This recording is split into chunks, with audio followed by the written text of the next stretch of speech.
नमस्कार दोस्तों, स्वागत है आपका अपने YouTube चैनल परीक्षा तक में। दोस्तों, जो राजस्थान में वैकेंसी निकली है पशु परिचर, उसमें एक पार्ट बी लगता है पशु मनोविज्ञान। उसकी अपन आज एक सीरीज शुरू करने वाले हैं। क्रमबद्ध तरीके से मैं आपको जो पशु मनोविज्ञान है उसको पढ़ाने वाला हूं। टॉपिक वाइज 1, 2, 3, 4 ऐसे लगातार अपन टॉपिक वाइज ये सीरीज है वो कंप्लीट करेंगे। अपनी पशु मनोविज्ञान है उसको यहाँ पर मैं पूरी करवाने वाला हूँ आपको टॉपिक वाइज। तो साथ साथ में आप अपने नोट्स तैयार कर सकते हो और मैं आपको इसकी जो PDF है, जैसे ही अपना टॉपिक कंप्लीट होगा उसके बाद में PDF है वो भी टेलीग्राम में मैं आपको प्रोवाइड करवा दूंगा।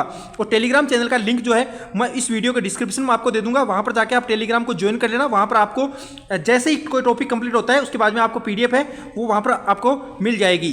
तो चलते हैं, शुरुआत करते हैं। यहाँ पर आज अपनी सीरीज शुरू करने जा रहे हैं पशु मनोविज्ञान की, पशु परिचर के लिए। तो सबसे पहला यहाँ पर टॉपिक रहने वाला है पशुओं का वर्गीकरण, क्लासिफिकेशन ऑफ एनिमल। पशुओं को कितने भागों में विभाजित कर सकते हैं उसकी बात आज अपन करने वाले हैं। बिल्कुल बेसिक से ये चीजें अपन पढ़ने वाले हैं क्योंकि ये टॉपिक नया है। 10th स्टैंडर्ड के जो स्टूडेंट हैं उनके लिए बिल्कुल नया टॉपिक है ये। तो यहाँ से आप अपन जो शुरुआत करेंगे आप साथ साथ में अपने नोट्स हैं वो भी तैयार करते रहना।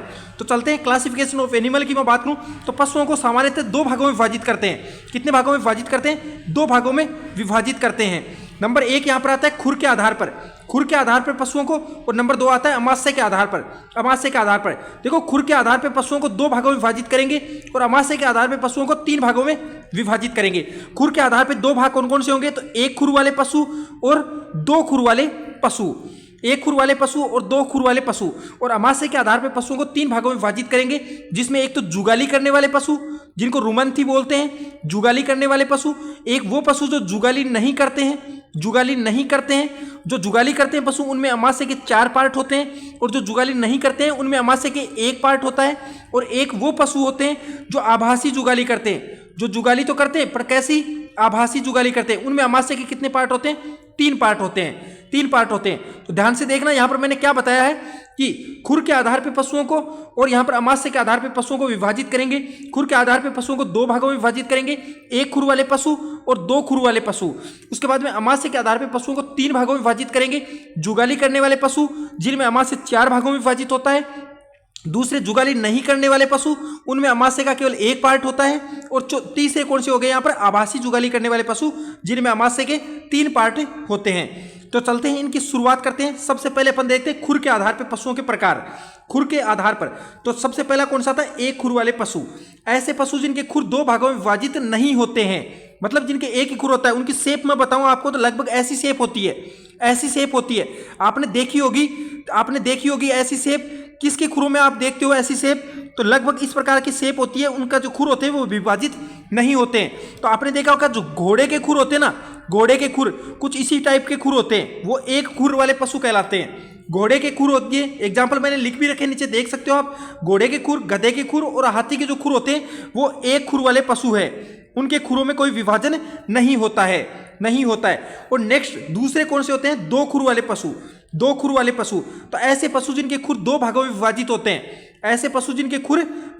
में विभाजित होते हैं, उनको क्या बोलते हैं? 2 खुर वाले पशु बोलते हैं। उनकी शेप खुर की कुछ इस प्रकार से होती है, शेप होती है उनकी। आपने देखी होगी जैसे गाय होती है, भैंस होती है, बकरी होती है। इनके खुर इसी प्रकार के होते हैं। तो वो 2 खुर वाले पशु हैं। एग्जाम्पल में मैंने लिखा है गाय, भैंस, भेड़, बकरी। इनके खुर कौन से होते हैं? 2 खुर वाले पशु हैं ये। इनके खुर की शेप कुछ इसी प्रकार की होती है। तो ये तो होते हैं खुर के आधार पर पशु 2 प्रकार के। 1 खुर वाले और 2 खुर वाले। नेक्स्ट आगे अमाशय के आधार पे मैं बात करूं तो अमाशय के आधार पे पशु कितने प्रकार के बताए मैंने? 3 प्रकार के बताए। एक तो वो पशु जो जुगाली करते हैं और एक वो पशु जो जुगाली नहीं करते हैं। और तीसरे कौन से? जो आभासी जुगाली करते हैं। आभासी मतलब जुगाली तो करते हैं वो, लेकिन उनमें अमाशय जो होता है ना, वो अमाशय के कितने यहाँ पर पार्ट पाए जाएंगे? तो यहाँ पर 3 ही पार्ट पाए जाएंगे यहाँ पर आभासी जुगाली वाले पशुओं में। तो उसकी बात करते हैं, अपन डिटेल से पढ़ते हैं इनको। तो पहला कौन सा हो गया यहाँ पर? जुगाली करने वाले पशु। उनको क्या बोलते हैं? रूमिनेंट या रुमंथी। देखो ये नाम आपको याद करने हैं। रूमिनेंट और रुमंथी बोलते हैं किनको? जुगाली करने वाले पशुओं को। ऐसे पशुओं का जो अमाशय होता है वो 4 भागों में विभाजित होता है। नंबर 1 भाग होता है उसका रुमेन। नंबर 2 होता है रेटिकुलम। अमाशय 4 भागों में विभाजित है। नंबर 1 रुमेन, नंबर दूसरा रेटिकुलम, नंबर 3 ओमेजन, नंबर 3 ओमेजन, और नंबर 4 कौन सा होता है? एबोमेजन। नंबर 4 कौन सा अमाशय का पार्ट है? एबोमेजन। तो ये आपको याद रखने हैं, ये याद रखने हैं आपको कि जो जुगाली करने वाले पशु होते हैं जिसको अपन रूमिनेंट और रुमंथी बोलते हैं, उसका अमाशय 4 भागों में विभाजित होता है। रुमेन, रेटिकुलम, ओमेजन और एबोमेजम। एबोमेजम ये 4 भागों में विभाजित होता है जुगाली करने वाले पशुओं का अमाशय। अब यहां पर ध्यान से देखना, देखो रुमेन जो होता है ये अमाशय का सबसे बड़ा भाग है। ये लगभग अमाशय का 80% भाग रुमेन ही बनाता है।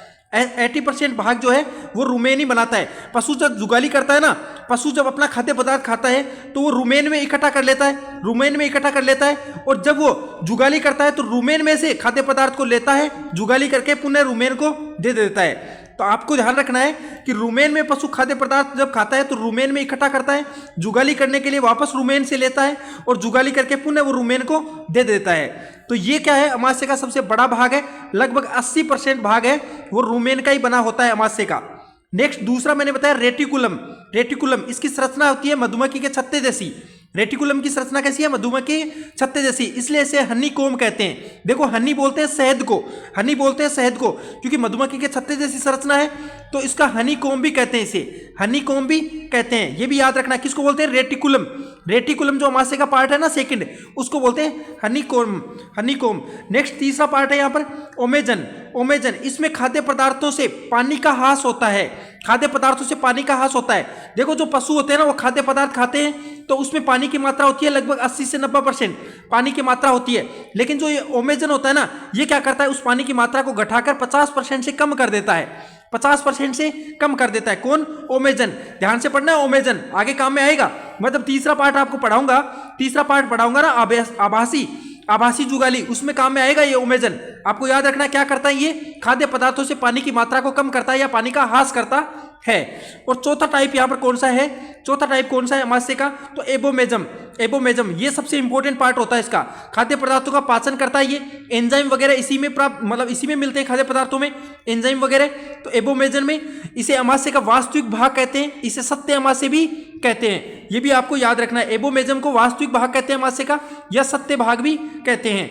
अब मैं बात करूं जुगाली करने वाले पशुओं की, तो एग्जाम्पल गाय, भैंस, भेड़, बकरी, जिनमें 2 खुर होते हैं ना, वो सारे कौन से होते हैं? जुगाली करने वाले पशु हैं। दूसरे अमाशय के आधार पर मैं बात करूं तो जुगाली नहीं करने वाले पशु, जुगाली नहीं करने वाले पशु मतलब नॉन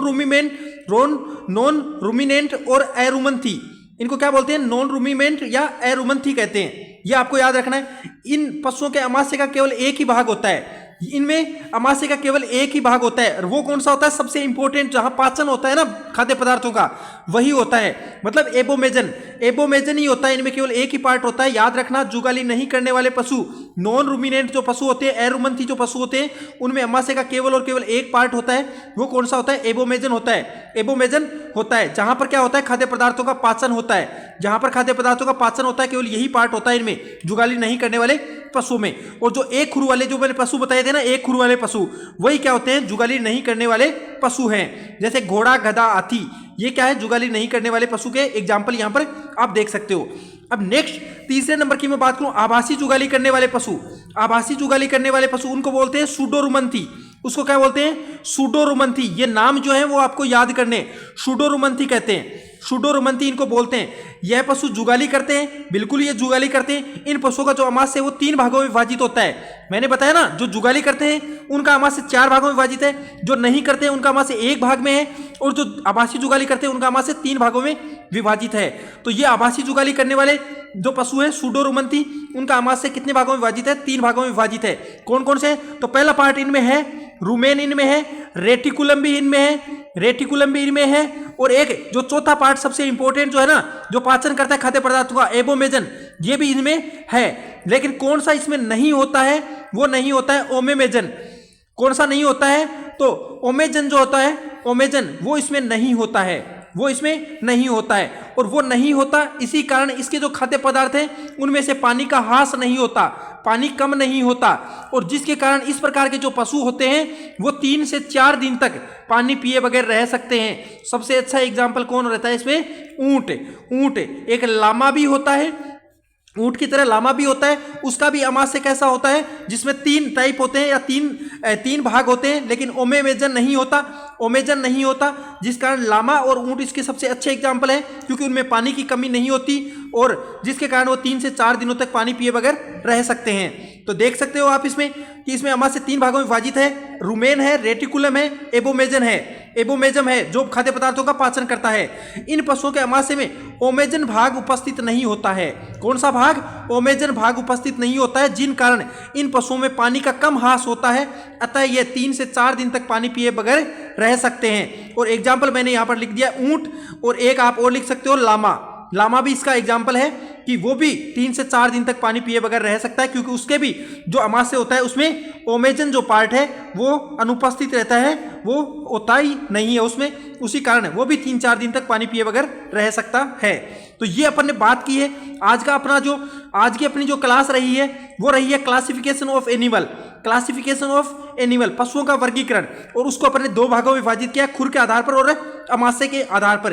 तो ये क्लास रही है आपकी। क्लास अगर आपको अच्छी लगी है तो इसको लाइक कर देना, शेयर कर देना, और इस चैनल से आप जुड़ जाना। अगर आपने पशु परिचर का फॉर्म भरवाया तो हर रोज मैं आपको पशु मनोविज्ञान की यहाँ पर एक क्लास है वो प्रोवाइड करवाने वाला हूँ। ठीक है, थैंक यू, धन्यवाद दोस्तों।